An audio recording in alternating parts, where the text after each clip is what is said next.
Taphataan Arsenaal fuulduraa Bukaayoo Saakaa hiikaan isaa afaan Oromootiin gammachuun eenyudha? Taphataan yeroo ammaa arraba sanyummaatiin arrabsamaa jiru Vinicius Junior Real Madridiif taphatoo eenyudha? Akkam jirtu hordoftoonni eebbaa broadcasting. Remaatii keenyan ta'in ammuma subscribe gochuun mallattoo bilbilaa tuqaa. Komentii jalatti yaada qabdan nuuf kaa'aa, share gochuun hiriyoota keessan bukkee geessisaa. Egaa qophiilee taphattoota lameenii kana wajjin turtii gaarii. Bukaayoo Saakaa taphataa umurii isaa ganna 21 abbaasaa Yoomii Saakaa fi Armeesaa Adeenekee Saakaa irraa fulbaana 5 bara 2001 UK magaalaa London keessatti dhalate. Ragaaleen tokko akka agarsiisanitti maqaan masoo Saakinoo jedhamuunis beekama. Kun akkuma Arsenaal galeeni dandeettii isaa gaafa agarsiisu kan ittiin isa waaman ture. Maqaan maatiin isaa baasanii fi Bukaayoodha. Afaan warra Yuuroppoo gosa Naayijeeriyaa keessaa irraa kan dhufedha. Hiikaan isaas akka Oromoon gammachuu jedhee moggaasutti Bukaayoo jechuun gammachuu kan nuuf dabale jechuudha. Dhuguma erga kilaba isaa Arsenaalii fi Ingiliz taphachuu fi jalqabe gammachuu fuula deeggartootaa irratti dabaleera. Tarii guyyaa rukuttaa peenaalitii waancaa Awurooppaa irratti dhabuun lammiilee Ingiliz mufachiiseera ta'uu mala malee. Abbaan isaa obbo Yoomii fi harmeen isaa aadde Adaanekii bakka dhaloota isaanii Naayijeeriyaadha. Jireenya fooyya'aa barbaacha gara UK'tti erga imalanii ilma isaanii aaraa waltajjii waancaa addunyaatti maqaa isaanii fi biyya dhaloota isaanii Ingiliz waamsise kana argataniiru. Maatiin Bukaayoo Saakaa deeggartoota Arsenaal yoo ta'an jaalalli kubbaa miilaaf qabanii akka ilma isaanii Saakaan salphumatti dandeettii kubbaa miilaa qabuun Arsenaal galuuf isa gargaareera. Garuu akkuma maatii godaantota kaanii maallaqa gahaa waan hin argannee fi waan inni barbaadu guutuuf isaan rakkisaa ture. Osoo taphataa kubbaa miilaa hin taane maal taata jedhamee Saakaan gaaffii gaafatame akkasiin deebiseera. Bukaayoo Saakaan leenjisaa Arsenaal Maayikel Arteetaa jalatti taphattoota gahumsa guddaa agarsiisaa jiran keessaa tokkodha. Kilabichi amma wal adeemtota waancaa injifachuu fi dheebuu qaban guuteera. Saakaan yeroo tokko osoo taphataa kubbaa miilaa hin taane maal taata ture jedhamee gaafatamee ture. Deebiin isaa osoo maal ta'e isinitti tola. Taphataa kubbaa kochoo jechuun deebise.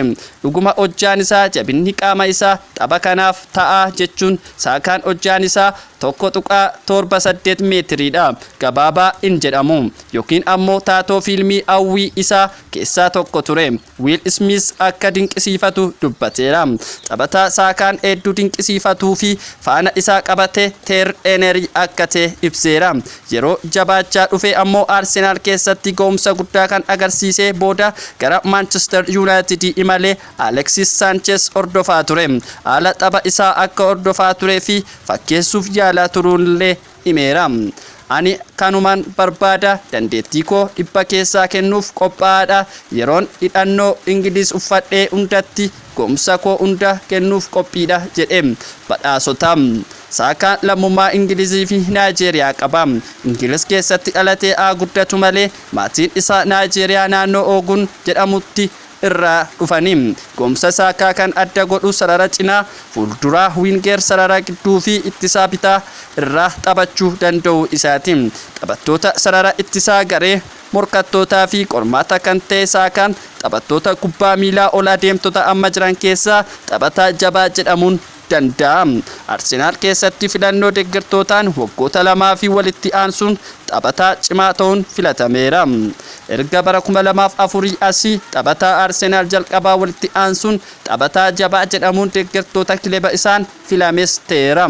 Saakaan sagalee kana kan argate waayilaan isaa Maartin Odegaardii fi karra eegaa Arsenaal Aaroon Raamsdeel caaluun ture. Isaan dura duubaan lammeeffaa fi sadeeffaan xumuranii.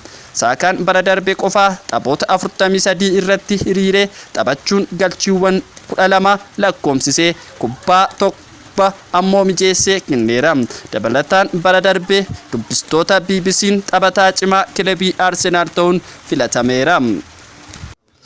Taphataan jaallatamaa fi kabajamaa Vinicius Junior umuriin isaa waggaa 22 kan ta'e taphataan sararaa fuulduraa Biraazil kun bara tapha darbe keessaa yeroo garaagaraatti sababa sanyummaa isaan jibbamee arrabsamuu qooleffatameera. Niigaa kana booda sabaa fi bifaan wal qooleffachuun kubbaa miilaa keessa hin jiraatu jedhan Infantinoon. Gochi kun yoo kan mudatu ta'e yogguma sana tapha adda citu qabas jedhani. Qaamni yakka akkanaa raawwate naamusa cabsuun ni adabama. Dorgommii keessa in baafama. Wayita gocha jibba sanyummaa dirree kubbaa miilaas ta'e dirreen alatti taphattoota irratti raawwatamu callisanii kan ilaalan akka hin taanee fi seeraan hordofanii kan gaafatan ta'uu ibsan Infantinoon. Taphattoota keenya dhaga'uu qabna, haala mijataa fi nagaa ta'e kan isaan keessatti hojjechuu fedhan guutuu qabna kanarratti xiyyeeffannaan jedhani. Jibba sanyummaa addunyaa kubbaa miilaa keessa balleessuu fi jecha qaama yakka akkanaa raawwate irratti adabbii cimaa fi barsiisaa ta'e ni dabarsina. Ani akka pirezidaantii fiifaatti Vinicius Junior qaamaan argadhee dubbisuun barbaada. Yeroo garaagaraatti jibba sanyummaaf kan saaxilame beeku Vinicius Junior tapha Valencia waliin taphatan irratti aleellaa sanyummaa isa mudatee booda addunyaa guutuurra deeggarsa argateera. Taatee tapha kana irratti mudateen booda pirezidaantiin La Liga Vinicius Tebas akkana qeeqameera.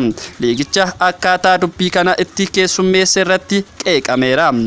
Amma Brazil Guinea waliin, Barcelonaatti, Senegal waliin ammoo Lisbon keessatti tapha michummaa taphataa jiru. Kunis qaama duula fira jibba sanyummaa jedhameera. Deeggarsaa fi jajjabina namni naaf kenneen guddaa gammadeera jedhe Vinicius Junior. Infantinoon dhufanii deeggarsa naaf qaban naaf ibsaniiru. Koree taphattoota ani beeku keessa jiran akka dursuu fi nagaafataniiru. Kun waan gaarii fi barbaachisaadha nan fudhadha. Speenis qe'ee kilabiisaa kan ta'e Real Madrid dirree Bernabeu irratti tapha michummaa Brazil waliin taphachuuf waliigalteerra ga'aniiru. Egaan kabajamtootaa fi daawwattoota eebbaa biroodkaastii qopheesse kan siniif dhiyeesse an Eebbisaa Taakkalaadha. Qophii biraa wajjin hanga wal agarruutti turte.